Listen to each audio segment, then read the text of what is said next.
네, 케미컬 에너지 투자자문의 차홍선 대표 나와 계십니다. 대표님, 어서 오십시오. 안녕하십니까? 네, 안녕하십니까? 네. 자, 오늘은 이 에너지 업종 관련된 이야기 전해주신다 했습니다. 시장에 투자하면서 이 에너지가 어찌 보면 좀 거들떠보지도 않는 이런 좀 모습들이 있었는데 어떻습니까? 우리 주식시장에 보면 장기 투자를 하자, 기업과 동행하자 이런 말이 있는데 이 에너지 업종에 장기 투자하셨던 분들 어떻게 좀 수익을 많이 보신 여건인지요? 네. 네. 그 앵커님께서 말씀하신 대로 원래 에너지 기업 업종이 네. 전 세계 이제 시가총액이 8경 원 정도가 됩니다. 8경 원이요? 네, 8경 원 중에서 우리 대한민국이 한 1,400조 원이지 않습니까? 그 중에서 이제 에너지가 이제 8경 원 중에서 1경 2천조 원을 구성하고 있고, 그 다음에 이제 여러 가지 이제 자동차 기업이라는 자동차 업종까지 다 합치면은 지금 현재 한 2경 원까지 육박하는 걸로 나와 있습니다. 그래서 전 세계 최고의 업종인데, 어찌 되다 보니까 이 에너지 업종이 전 세계가 아무도 지금 보지 않는, 그러니까 아무도 주목하지 않는 그런 업종이 이제 되었는데, 근데 가만히 살펴보시면은 모든 그 그룹이라든지 모든 지역에든 모든 국가에서 지금 현재 에너지를 쟁탈하기 위해서 지금 무진장 투자를 하고 있습니다.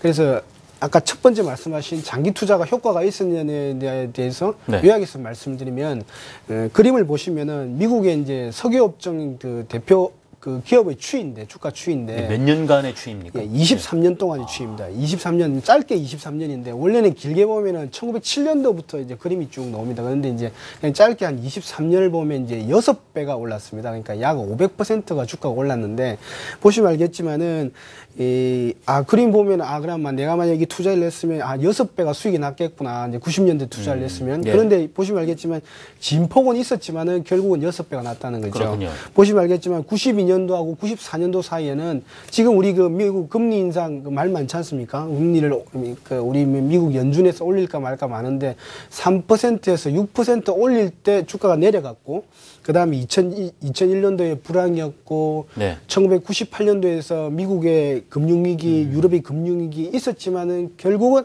지금 현재 6배의 수익을 났지 않습니까? 그러니까 중장기적으로 보면은 그러니까 요약해서 말씀드리면은 이런 석유를 잡았고, 그 다음에 석유를 생산하는 기업을 잡아서 그냥 중장기적으로 한 23년간 꾸준히 투자를 했으면 6배, 한 500%의 수익을 얻었다. 그래서 지금 현재 주식시장에서 말하는 시장의 금리, 은행 금리를 비트하면서 넘어서면서 갈 수 있었다. 그래서 에너지 장기 투자는 의미가 있었다고 말씀을 드립니다. 역시 이 석유 관련 업종도 많은 수익을 거둘 수 있었던 것이 그 석유 소비라든가 계속 끊임없이 증가했다는 얘기도 되겠습니다. 예, 맞습니다. 저는 이제 이 기회를 통해서 이제 인사이트를 드리려고 하는데요. 이게 투자자분들이 보실 때는 어떻게 보셔야 되냐면은 그 주가보다는 그 회사가 생산하고 소비하는 제품의 판매량이 어떻게 될 것인가를 장기 추이를 잘 보셔야 됩니다.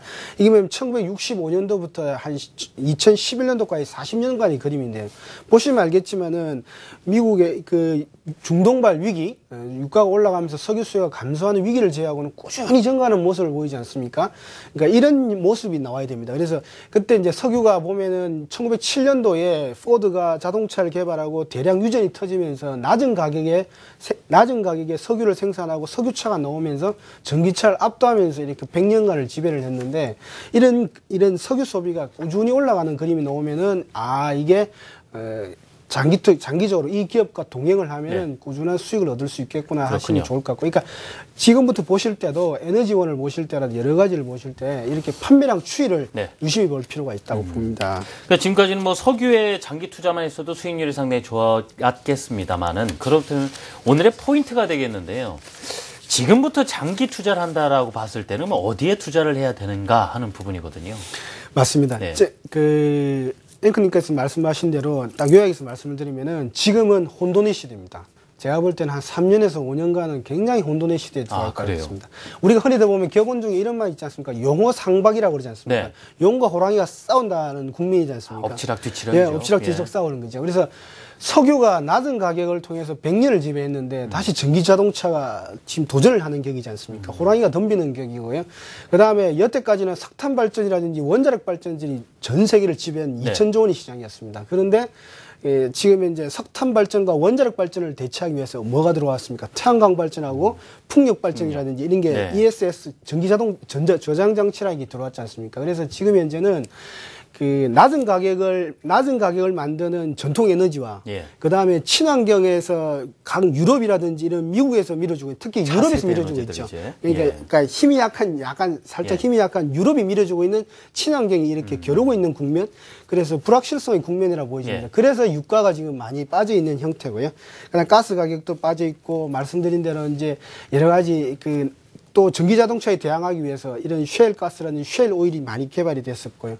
말씀드린 대로 이제 전기 자동차가 바로 지배를 할 줄 알았는데 그게 아니고 지금 전기 자동차는 세 가지 문제가 있지 않습니까? 높은 가격, 그러니까 2배 정도의 가격, 네. 그리고 충전소도 부족하고 네. 두 번째는 100km 이내이기 때문에 디스턴스 거리도 좀 짧다는 그런 여러 가지 문제가 있습니다. 그래서 요약해서 말씀드리면은 지금 현재 한 3년에서 5년은 혼돈의 시대다. 그래서 혼돈의 시대에서는 용어 상방이 싸우는 기세이기 때문에 제가 볼 때는 유가가 많이 올라가긴 힘들고 지금 현재 국면에서는 그 전 세계가 차세대 에너지를 고르는 선택의 단계에 들어왔다. 이렇게 보고 있습니다. 네, 어떤 것이 그럼 과연 이제 주도권을 잡을 것인가 하는 부분인데요. 좀 케미컬 에너지 업종 내에서도 많은 것들이 불확실하다라고 말씀 주셨습니다. 그래도 어떤 점에 투자자들이 주목을 하면은 아무래도 뭐 수익률 제고 측면에서도 훨씬 유리할까요? 그 짧은 측면 한 가지하고 네. 긴 측면 하나 말씀드립니다. 알겠습니다.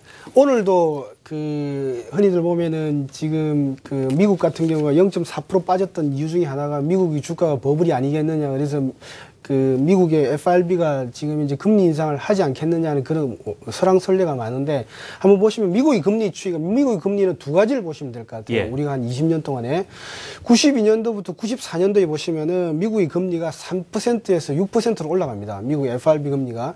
그때 당시에 보면은 미국의 석유 업종의 주가라든지 유가가 보면은 최저치로 떨어집니다.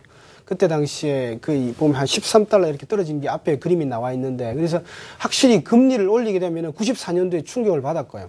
그 다음에 2004년도부터 2006년도까지 어떻게 벌어졌냐면 1%에서부터 5%까지 금리를 올립니다. 한 15번에 걸쳐서 금리를 올릴 때 2008년도 미국발 금융위기가 나왔지 않습니까? 그래서 단기적으로는 제가 볼 때는 미국의 금리는 지금 현재 0%입니다. 0%인데 한 3에서 3.5%까지 올라갈 걸로 보여지는데 그 시기가 되면은 제가 볼 때 미국의 금리는 과거의 추이를 보면 한 15번 정도 올리는데 제가 볼 때는 한 6번에 7번쯤 올라가게 되면은 네.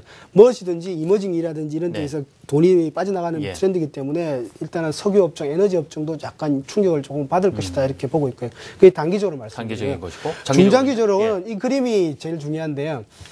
지금 현재 낮은 가격과 친환경이 싸우고 있다고 그랬지 않습니까? 네. 친환경의 결정판이 올해 12월 달에 파리 조약에서 결정이 납니다.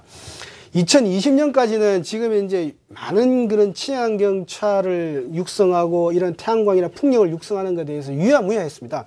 미국이라든지 중국이 조금 더 소극적이었고요. 그런데 2020년도 이후부터 그리고 지금부터 또 2020년 이후까지 이렇게 뭔가 결정해야 되는 그런 과정에 들어가 있습니다. 그래서 이제 파리 조약이라고 그러는데 올해 11월 30일부터 12월 달에 열리게 되는데 그 기후 조약이 상당히 중요한 변곡점이 될 걸로 보고 있습니다. 그래서 결론적으로 말씀을 드리면 차세대 에너지원은 낮은 가격을 만족해야 되고 그 다음에 친환경 두 개를 다 만족해야 됩니다. 네. 그래야 선택을 받아야 향후 한 30년에서 40년을 갈 수 있는 에너지원이 될 수 있지 않을까 보고 있고 투자자분들도 그런 에너지원을 골라야 됩니다. 그래서 석유가 CO2를 줄인다든지 석탄이 CO2를 줄인다든지 원자력이 사고가 없다든지 아니면 태양광 풍력이라든지 전기자동차 코스가 떨어진다든지 이런 변화의 방향을 주목할 필요가 있다 이렇게 말씀드립니다. 자, 이 장기 투자의 관점에서 에너지 업종 어떻게 바라봐야 될지 그리고 유의점이라든가 최근의 이슈들에 대해서도 마지막에 말씀을 주셨습니다. 자, 케미컬 에너지 투자자문 차홍선 대표와 말씀 나눴습니다. 대표님.